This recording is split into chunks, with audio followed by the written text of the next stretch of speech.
अस्सलाम वालेकुम रहमतुल्लाहि व बरकातहू। जैसा कि आप जानते हैं कि मेरा नाम सैयद इब्राहिम ही है और मैं एलएलएम ग्रुप चन्नपट्टा और कर्नाटका का प्रेसिडेंट हूँ। जैसा कि म्युनिसिपल काउंसिल से इलेक्शंस होने वाले हैं तो हमारे पास तो अल्हम्दुलिल्लाह इंशाल्लाह तो मैं भी एक कैंडिडेट हूँ वार्ड नंबर 24 से इस म्युनिसिपल इलेक्शन में। तो इंशाल्लाह अगर आप सबकी अगर दुआ और प्यार मोहब्बत रही तो इंशाल्लाह मैं इस इलेक्शन में एक कामयाब उम्मीदवार रहूंगा। तो इंशाल्लाह इसी को लेकर मैं आज आपके साथ बात करने वाला हूं। तो अल्हम्दुलिल्लाह इस वीडियो को बनाने का एक मकसद था कि हाँ, हम लोगों के पास इलेक्शंस हैं तो आप किसको वोट करना है तो यही बताता चलो इंशाल्लाह। तो जैसे कि आप जानते हैं ओके, तो इलेक्शंस होने वाले हैं तो इसके हिसाब से आप ना कभी भी ये मान के चलें तो कैंडिडेट कोई स्ट्रांग नहीं होता, पार्टी कोई स्ट्रांग नहीं होती।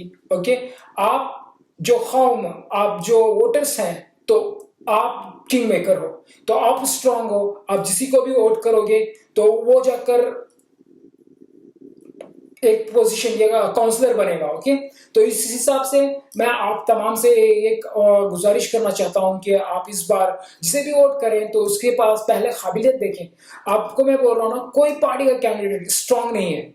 ओके, आपकी वोटों के बगैर कोई पार्टी का कैंडिडेट स्ट्रांग नहीं है, ना कि जेडीएस, ना कांग्रेस, ना इंडिपेंडेंट कैंडिडेट, कोई भी स्ट्रांग नहीं है जब तक आपके वोट उनको ना मिले। तो इसी हिसाब से आप इस बार ना तो अपने वार्ड के मफाद के बारे में सोचें। ओके, आप ना इस बार पार्टी के इंटरेस्ट, पार्टी के मफाद के बारे में ना सोचें।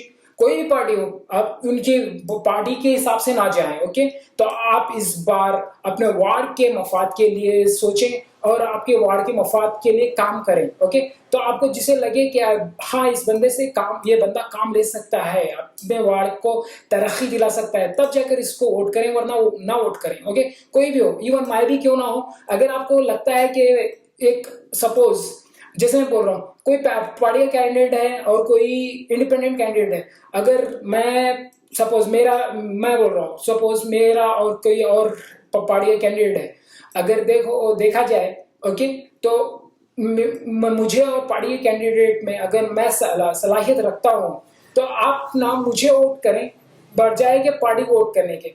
तो इससे क्या होगा, आप खुद ना, अब मैं बोल रहा हूँ, आप किसी आपका वोट किसी को भी जिता सकता है। तो अल्हम्दुलिल्लाह इसी इसके हिसाब से बोल रहा हूँ।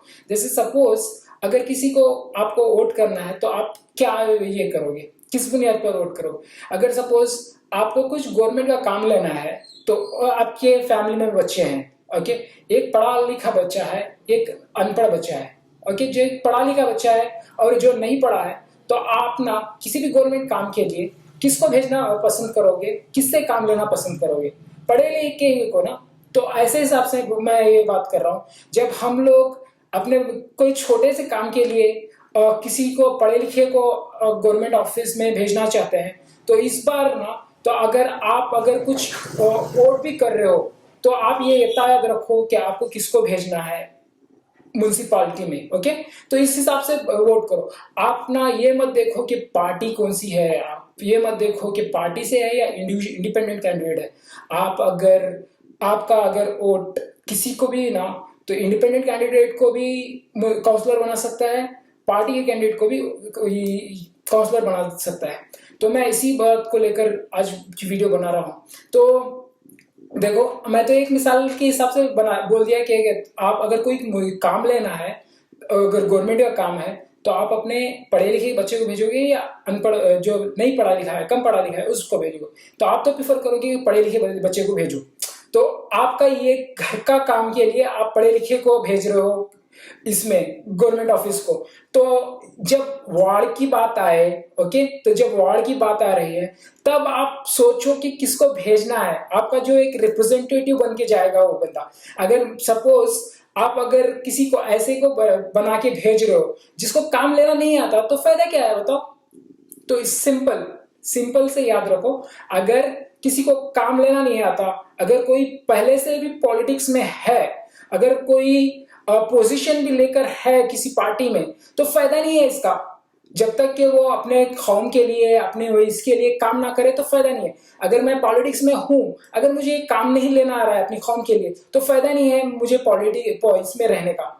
तो मैं इसी बात पे बोल रहा हूँ, अगर आप अपने घर के काम के लिए, अगर कोई गवर्नमेंट काम है तो आप अपने बच्चे जो पढ़ा लिखा है उसको भेजकर काम लेते हैं, तो आपका जो पूरे वार्ड का एक रिप्रेजेंटेटिव चुनते हो आप, जिसमें जिसे काउंसलर बोलते हैं, तो आप ना ऐसे बंदे को चुन के भेजो जो आपका काम ले सके। तो ऐसा बात नहीं है कि मैं जाऊंगा, मैं आवाज डाल सकता हूँ, मैं बात कर सकता हूँ, ये नहीं डिपेंड करता भाई। आजकल ना तो हर जो कानून बन रहा है ना, तो राइटिंग में बन रहा है। तो आप सपोज कोई बंदा म्युनिसिपल काउंसलर के ऊपर, मीन्स कमिश्नर के ऊपर आवाज डाल सकता है का, ओके। तो अगर क्या तहसीलदार के ऊपर डाल सकता है? 2 मिनट में अंदर हो जाएगा, मैं लिख के दे रहा हूँ। अगर काम लेना है तो ऐसे नहीं लेते। अगर म्युनिसिपल कमिश्नर काम नहीं कर रहा है, ओके, तो आपको काम लेना है तो तहसीलदार के पास अप्रोच करो। अगर तहसीलदार के पास अप्रोच करना है तो नहीं काम कर रहा है तो एमएलए के पास अप्रोच करो। तो आप कैसे अप्रोच करोगे? तो आप उनको राइटिंग में दोगे ना, लेटर्स के हिसाब से। तो इसी हिसाब से बोल रहा हूँ, अगर आप किसी को इस बार इलेक्शन में जिता रहे हो तो ये सोच कर रखो कि आपका काम कौन ले सकता है, आपकी कौम की खिदमत कौन कर सकता है। इस बार ना सिर्फ आप पार्टी को देखकर मत वोट दो। आप इस बार सिर्फ कोई पोजीशन में है, पहले से कुछ पॉलिटिक्स में है, कोई है, इसकी बुनियाद पर वोट मत करें। इस बार ना आप जब भी वोट करें तो ये ख्याल रखकर वोट करें कि इस 5 साल के लिए वो बंदा म्युनिसिपल में रहेगा, तो आपके काम कैसे होंगे। हमारे देखो वार्ड की हालत देख लो, आपको खुद पता चल जाएगा। हमारे वार्ड की हालतों को देखो और जो गैर मुस्लिम है इनके वार्ड की हालतें देखो, तो क्या है फर्क बताओ। तो उनके वार्ड जो चमक रहे हैं, हमारे जो नहीं है, तो फायदा इसका ये क्या। इवन ना हमारा प्रेसिडेंट लास्ट 3 साल से 30 साल से हमारे खुद के प्रेसिडेंट रहते हैं, मुस्लिम प्रेसिडेंट है, इसमें है म्यूनसिपालिटी में। हमारे वार्ड के काम बहुत ज्यादा होना चाहिए थे, मगर द रीजन बोल रहा हूँ ना, अगर आप लीडर हो, अगर आप अपने कौम के लिए, अपने वार्ड के लिए काम लेना नहीं जानते, तो फायदा नहीं है ऐसे लीडर होने का। और जो भी अभी भी पॉलिटिक्स में आ रहे हैं, तो यंगस्टर्स हैं या ये हैं, तो आप ना अल्हम्दुलिल्लाह उनको एक उनकी हिम्मत बनो। तो इंशाल्लाह आप ना कुछ कोई ऐसे बंदे को जिताओ जो ना आपको लगे कि हाँ सलाहियत है। सपोज देखो, मैं एक बोलता हूँ, एक बंदा काबिल है, एक बंदा नाकाबिल है, ओके। तो आप प्रिफर किसे करोगे? ओके, काबिल को करोगे नाकाबिल को करोगे? तो इसके हिसाब से ये कर लो। सपोज एक पढ़ा लिखा है, ओके, तो वो आपकी बात रख सकता है कहीं पे भी, इवन बात मुंह से बोलकर रखनी हो या इवन ना राइटिंग में देना हो, तो दो भी होता है। तो आजकल जो भी कानून बनते हैं तो राइटिंग में होता है, तो आप लगाते हुए चलो। जो भी हमारे ना, तो मैं ऐसे नहीं बोल रहा हूँ कि क्या मैं कुछ कर दूंगा बोल के, ऐसे नहीं है।